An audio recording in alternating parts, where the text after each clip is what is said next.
Hello guys, welcome to our new blog. তো আজকে রবিবার, সকাল বাজে এই 10টা সাড়ে 10টা হবে। তো আমি আর ঋষি চা খেয়ে বেরিয়ে পড়েছি, কার্শিয়াং যাব। তো রোহিণী হয়েই যাব। তো এত পরিমাণে রাস্তায় গরম ছিল, বর্ষাকাল হলে কি হবে, বৃষ্টির নামমাত্র নেই। তো আমরা রাস্তায় যেতে যেতে এখানে দার্জিলিং পার করে শুকনা একটু আখের রস খেয়ে নিলাম। এখন শুকনা জঙ্গলটি ক্রস করছি। তো আরও সকাল সকাল আমাদের বেরোনোর কথা ছিল, কিন্তু লেট হয়ে গেল, অত তাড়াতাড়ি আমরা বেরোতে পারিনি। তো আগে হচ্ছে রোহিণী হয়েই যাব, অনেকগুলো রাস্তা দিয়েই যাওয়া যায়। তো আমরা এখন রোহিণীতে ঢুকছি। রোহিণীতে একটি স্পট আছে, অনেকগুলো স্পটই আছে, তার মধ্যে এই স্পটটিতে আমাদের যাওয়া হয়নি। সেটি হচ্ছে মাল্টিফেথ মন্দির আর কি, মা দুর্গার মন্দির। তো সেখানেই যাব। ডান দিকে টার্ন নিয়ে নিয়েছি চেকপোস্টের থেকে। এই রাস্তাটা খুব সুন্দর। তো আমি সাজেস্ট করব তোমরা রোহিণী হয়েই কার্শিয়াংয়ে যেও, কারণ রাস্তায় অনেকগুলো ঝর্ণা দেখতে পাবে, তারপরে সাইট সিনটা খুব সুন্দর। আর এটা হচ্ছে মিলিটারি ক্যাম্প, এখানে শুটিং হয় ওদের, এখানে অ্যালাউ না। তো আমরা এখন সামনেই টোল গেটে পৌঁছে গেছি। আর আমি এখান থেকে কতগুলো পাহাড়ি লতা নিয়ে নিচ্ছি বাড়িতে আর কি লাগাবোর জন্য। গাছগুলো দেখো কি সুন্দর। আর সাইডেই রোহিণী রিভার সাইড ক্যাফে আছে, আমরা এখানে প্রায়ই আসি। এই দেখো ওয়াটারফল, জলের প্রচণ্ড পরিমাণে শব্দ। তো আমরা এখন এখানে ব্রেকফাস্ট করে নেব, কারণ সকালে চা ছাড়া আর কিছুই খেয়ে বেরোয়নি, খিদেও পেয়ে গেছে। আর যা রোদ ছিল, প্রচণ্ড সময় লেগেছে এখানে অর্ডার আসতে। তো আমরা প্রথমে ভেজ মোমো অর্ডার দিয়ে দিলাম, তারপরে চাউমিন আর ডিম টোস্ট অর্ডার দিয়ে দিয়েছিলাম। খেয়ে দিয়ে এখন আমরা রওনা দিলাম ওই মন্দিরটির উদ্দেশ্যে। এই যে মন্দিরের গেটটি, নিচে গাড়ি পার্ক করে আমরা উপরে উঠে যাব। আর তোমরা ভিতরে জাস্ট ভিউটি দেখো, এই লেকটা আছে আর সামনে আছে একটা শিবলিঙ্গ। অপূর্ব সুন্দর দেখতে জায়গাটা, একদম নিলিবিলি, পাখির ডাক, এত সুন্দর লাগছিল। আর অনেকগুলো ফুল লাগানো, ফুল গাছ লাগানো, আর অনেক প্রজাপতি ঘুরছিল। তো এই রাস্তাটি দিয়েই আমাদেরকে উপরে উঠতে হবে, অনেকটা হেঁটে, কারণ দুর্গা মন্দিরটি উপরেই। আর এই রাস্তা দিয়ে উঠতে উঠতে আমার একদম ঘাম ঝরে গেছে।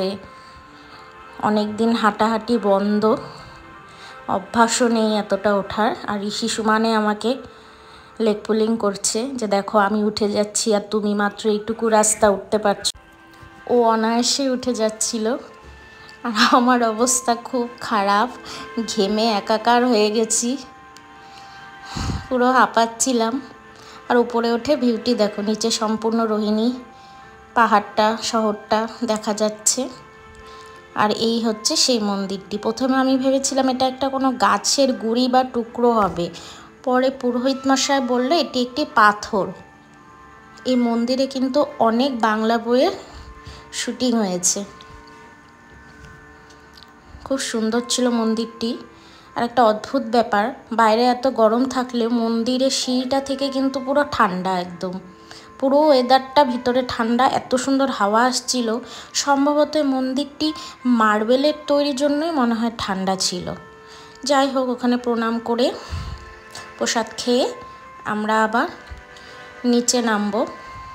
তার আগে আরেকবার তোমাদেরকে ফুল 360 ভিউটি দেখিয়ে দিচ্ছি। এই জায়গাটায় অনেকগুলো ঘোরার জায়গা আছে, ওই একই সিঁড়ি গোল গোল করে ঘুরে অনেকগুলো পয়েন্ট আছে। তো আমরা আরেকটি সামনেও যে ওয়াচিং টাওয়ার আছে, ওই ওয়াচ টাওয়ারের দিকে চলে যাব, গিয়ে সম্পূর্ণ নিচের ভিউটিও দেখে নেব। এখানে অনেক ফটো ভিডিও এগুলো তুলেছি আমরা। এই দেখো রাস্তাটা, ন্যাশনাল হাইওয়েটা রোহিণীর কি সুন্দর দেখা যাচ্ছে। ওয়েদারটা না খুব সুন্দর ছিল।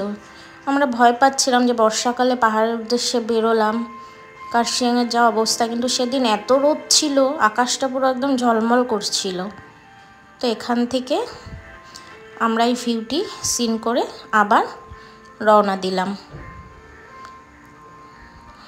তো রাস্তা দিয়ে এখন কার্শিয়াংয়ের ওই সাইডটাতে উঠবো। রাস্তাটি আরও খাড়া হতে থাকবে। তো আমরা স্কুটি নিয়েই বেরিয়েছিলাম।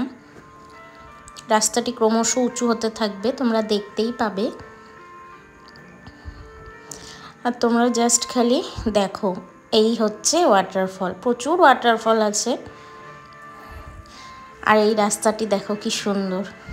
মেঘগুলো যেন ওর দিকে তাকিয়ে মানে আমি হারিয়ে যাচ্ছিলাম। এত সুন্দর প্রত্যেকটা ক্লিপ এসেছে। আমার 35 মিনিটের উপরে ভিডিও হয়ে গেছিল।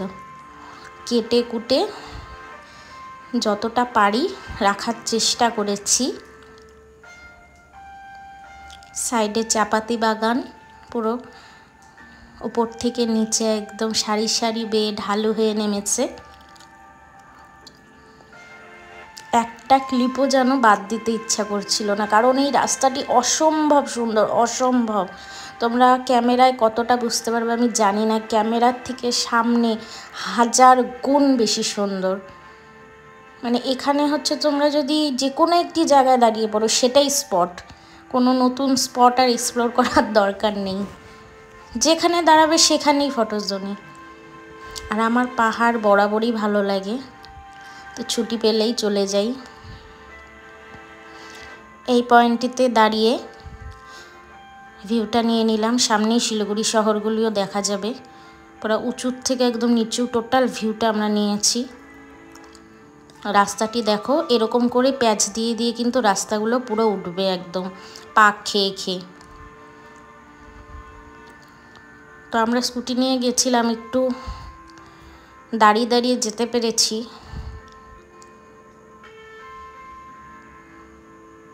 পুরো রাস্তাটি এরকম, পুরো পাহাড়। আর রাস্তায় অসংখ্য সুন্দর সুন্দর ফুলের গাছ, পাতা, এগুলো দেখা যায়। আমি প্রচুর পরিমাণে ফুল গাছ নিয়ে এসেছি পাহাড় থেকে, ওগুলো বাড়িতে লাগাবো বলে। রাস্তায় রাস্তায় যেগুলো মানে জায়গাগুলোতে দাঁড়িয়েছি নিয়ে নিয়েছি। এখন আমরা কার্শিয়াংয়ের শহরটিতে ঢুকবো। ওই যে টাওয়ারটি দেখলে, এটা হচ্ছে কার্শিয়াং শহর। টাওয়ারটি হচ্ছে সবথেকে বড় এই শহরের মধ্যে। সাইড দিয়ে টয় ট্রেনের লাইন চলে গেছে, দেখতেই পাচ্ছ। এখন কার্শিয়াং বাজার হয়ে আমরা চলে যাব কার্শিয়াংয়ের সব থেকে ফেমাস যে জায়গাটি ডাউহিল। তোমরা জানোই ডাউহিলের রাস্তায়। এটা হচ্ছে ডাউহিল গার্লস স্কুল। এটা মানে কার্শিয়াংয়ে ডাউহিলে যেতেই সবার ফার্স্টে এটা পড়ে বা হাতে। তো এখানে দাঁড়ালাম। স্কুলটি দেখো কি সুন্দর, পুরো ব্রিটিশ আমলে তৈরি। এগুলো দেখেই বোঝা যাচ্ছে। আদলগুলোও কিন্তু ওরকমই ইংরেজদের তৈরি, যে বোঝা যাচ্ছে।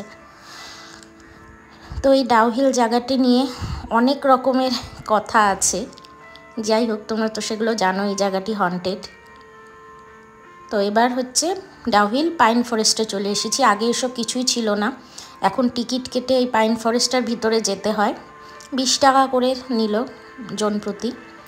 পাইন ফরেস্টটা খুব সুন্দর, কিন্তু হ্যাঁ, আগে যেরকম একদম নিলিবিলি ছিল, একদম ভয় লাগতো, এখন বিশ্বাস করো কিচ্ছু নেই সেসব। স্পট বানিয়ে প্রচুর লোকের ভিড়ে জায়গাটি একদম মানে এখন সে হন্টেড ফিলটা বিন্দু মাত্র আসে না। আমি এর আগেও বহুবার গেছি, তখন যে একটা নিস্তব্ধ ফগি ফগি ওয়েদার, মানে ওগুলো এখন কিচ্ছু নেই। পাইন ফরেস্টটা খুবই সুন্দর, কিন্তু বিভিন্ন জায়গায় বিভিন্ন স্পট করে দিয়েছে ফটো তোলার জন্য, সেলফি তোলার জন্য। প্রচুর লোকের ভিড়। এখানে সায়েন্স সিটিও। তো আজকে রবিবার জন্য মিউজিয়ামটি বন্ধ ছিল। তো আমরা উপরে উঠে আবার নিচে নেমে গেলাম স্পটটি দেখে। এখন যাব ডাউহিল বয়েজ স্কুলে। তো এখন কিন্তু এখানে শুনছি 1 বছর থেকে যে ভিতরে যে চার্চটি আছে, যেটা মেন হন্টেড প্লেস, আর পাশে যে স্কুলটা, ওখানে এখন ঢুকতে দেয় না। ঠিক আছে, তো আমরা চলে আসলাম। আমি এর আগেও যেহেতু গেছি, সামনেই হনুমানজির চকটা দেখাই দিলাম তোমাদেরকে। তো এবার যাব হচ্ছে কার্শিয়াংয়ের আরেকটি স্পট, সেটি হচ্ছে ইগল ক্রেজ, যেখান থেকে একটি ওয়াচ টাওয়ার আছে, ফুল কার্শিয়াং শহরটি দেখা যায়। তো ইগলস ক্রেজের ভিতরে এখন ঢুকে গেলাম। ছোট্ট একটা পার্ক মতো করেছে। এই জায়গাটিতে আমি এর আগে আসিনি, আমি ডাহুলেই বেশিরভাগ এসেছি। তো যেহেতু এখন চার্চটা আর বয়েজ স্কুলটা বন্ধ করে দিয়েছে। তো ওখান থেকে গার্ডের থেকে শুনলাম যে এত বেশি জিনিসটাকে ছড়ানো হয়েছে হন্টেড বলে, যে ওখানকার বাচ্চা কাচ্চাদের পড়াশোনার জন্য অসুবিধা হচ্ছিল। তো এখন ওই জন্য ঢোকা ভিতরে বাইরের লোকদের বন্ধ করে দিয়েছে। ঠিকই আছে একদিকে, আর ওই চার্চটার মধ্যে নাকি এখন পড়াশোনা করানো হচ্ছে ICSE বোর্ডের। ঠিকই আছে, একদিকে খুলে দিয়েছে। আর এই সে পার্কটা, আর এখানে যে এই জিনিসগুলো দেখছি এগুলো কিন্তু ইংরেজদের আমলে, সে 1800 কত সনে তৈরি। এটা হচ্ছে জলের ট্যাঙ্কি, যেখান থেকে ড্রিঙ্কিং ওয়াটার সাপ্লাই হয় এই সিটিটার মধ্যে। ওখানেও ছোট ছোট ভিউ পয়েন্ট আছে, ওখানে গিয়ে ফটো আর ভিউগুলো নিয়ে নিলাম। আর এই সিঁড়িটা দিয়ে ওয়াচ টাওয়ারটাতে উঠতে হয়। আমার প্রচণ্ড পা কাঁপছিল ভয়ে, কারণ দুটো সিঁড়ির মাঝখানে না অনেকগুলো করে গ্যাপ, মনে হয় কি গ্যাপের ভিতর দিয়ে বোধহয় পা ঢুকে পড়ে যাব। তবু কোনো মতে আস্তে আস্তে ধীরে সুস্থে ওর বকা খেয়ে তারপর উপরে উঠলাম। আর উঠে যা দৃশ্য দেখলাম, উফ! দেখো দূরে যে শহরটা দেখা যাচ্ছে ওটা কিন্তু শিলিগুড়ি, আর কার্শিয়াং শহরটিও পুরো 360 ভিউটা দেখা যাচ্ছে। এখানেও অনেক লোকজন ছিল, তবে কার্শিয়াংয়ে যেরকম আগে একটা প্রচণ্ড ভয় লাগতো যে কোনো জায়গাতে যেতেই, এখন কিন্তু আর সেটা নেই। সোশ্যাল মিডিয়ার এই জিনিসগুলো এত ভাইরাল হয়েছে যে প্রচুর লোক এখানে মানে এসেছে, আর এসে এত ক্রাউডেড মানে হয়ে গেছে, এখন আর ভয় লাগে না। তা এখন এটি দেখা হয়ে গিয়েছে। এবার আমরা যাব গিদ্দা পাহাড় বলে একটি স্পট আছে সেখানে। এটাও আমার নতুন যাওয়া, এর আগেও যাইনি। তো কার্শিয়াং থেকে রোহিণীর পথেই যে ব্যাক করতে নিয়ে যে টোলগেটটা আছে বাদিক দিয়ে আর কি চলে যায়। গিদ্দা পাহাড়টা খুব সুন্দর জায়গা, আমার সব থেকে ভালো লেগেছে গিদ্দা পাহাড় ভিউ পয়েন্টটা। এই গিদ্দা পাহাড়ে কিন্তু তোমরা নীল আকাশে চাঁদনি বইটা দেখেছো কিনা জানি না, যিশুজিৎ কোয়েল ছিল, তার শুটিং হয়েছে। কি ভালো লাগে পিয়া গানটা কিন্তু এই রাস্তাটাতেই শুটিং। এখানের ভিউ পয়েন্টটা জাস্ট অসাম লেগেছে, অসাম। তো আমরা উপরে উঠে গিয়েছি, উপর থেকেও ওই একই জিনিস, মানে ভিউটা যে দেখা যায় কিন্তু আরও পরিষ্কার, আরও খুব ক্লিয়ার দেখা যায়। আর সাইডেই এটা নিচে আছে টাইটানিক ভিউ পয়েন্ট বলে, কারণ ওই সামনেটা দেখো জাহাজের মতন, ওইখানে দাঁড়িয়ে সবাই ফটো শ্যুট করে। তো এখন এটার ভিডিও নিয়ে সাইড দিয়ে সিঁড়ি আছে, ওই সিঁড়ি দিয়ে আমরা দুজনেই নিচে নেমে যাব। ঋষি ক্যামেরা করছিল, কারণ এগুলো দেখাতে গেলে একজনকে তো ক্যামেরা করতেই হবে। তো ওই সিঁড়িগুলো দিয়ে নিচে নেমে যাব। আর সাইড দিয়ে কিন্তু এরকম বেঁকে বেঁকে বেঁকে বেঁকে গিদ্দা পাহাড়ের রাস্তাটি নেমেছে, যেটা একদম শুকনা হয়ে রং টঙের ওই রাস্তাটি হয়ে শিলিগুড়ি যাওয়া যায়। এই দেখো সেই টাইটানিক ভিউ পয়েন্টটা, সামনেটা জাহাজের মতন। আর তোমরা খালি সিনটি দেখো। নিচে কিছু কাজ হচ্ছিল, রাস্তা টাস্তা বা কোনো আরও ভিউ পয়েন্ট বানাবে হয়তো। এই দেখো এই রাস্তাটি বেঁকে বেঁকে একদম নিচে নেমে গেছে। এত সুন্দর হাওয়া দিচ্ছিল আর এত সুন্দর সিন, মানে আমার জন্য এখান থেকে বাড়িতেই আসতে ইচ্ছা করছিল না।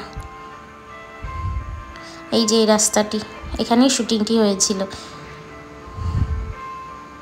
এখন আমরা চলে যাব মোস্ট ভাইরাল একটি জায়গা, যেখানে উঠতে গিয়ে আমাদের গাড়ির ইঞ্জিন গরম হয়ে ধোঁয়া উঠে গেছে পুরো। ওখানে জল দিয়ে একটা স্কুলের সামনে দাঁড়িয়ে 1.5 কিলোমিটারের মতন আমরা হেঁটে উঠেছি হেভেন ভ্যালি। কোনো ছাতা মুন্ডু মাথা হন্টেড প্লেস কিচ্ছু নেই এখানে, এত ভাইরাল করে দিছে লোকজন, কিচ্ছু নেই। জাস্ট বিশ্বাস করো, খালি বৃষ্টির ওয়েদারে একটু মানে এটা কিন্তু প্রাইভেট প্রপার্টি, এখানে ঢুকতে বারণ। এই জন্য এখানে পোস্টার টাঙানো আছে, বন্য শূকর লেপার্ড এগুলো আছে, সেই জন্য আর কি সাবধান থাকার জন্য। আর যেহেতু প্রাইভেট প্রপার্টি তবুও মানুষজন এখান থেকে ঢোকার রাস্তা বেরি করে নিয়েছে এই গেটটার ভিতর দিয়ে। আর উপর থেকে ভিউটা খুব ভালো দেখা যায়, অনেকটা উপরে 30 মিনিট হেঁটে উঠতে হয়। তো সন্ধ্যা হয়ে গেছিলো, আমরা একটু রাস্তা গিয়ে এবার ফিরে এসেছি, যেহেতু সেফ না জায়গাটা সেই জন্য। তারপরে এখন আমরা আবার শিলিগুড়ির উদ্দেশ্যে রওনা দিচ্ছি।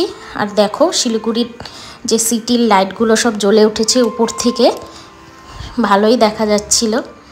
তার একটি ব্লগ নিয়ে তোমাদের সাথে খুব তাড়াতাড়ি দেখা হবে। টাটা, ভালো থেকো।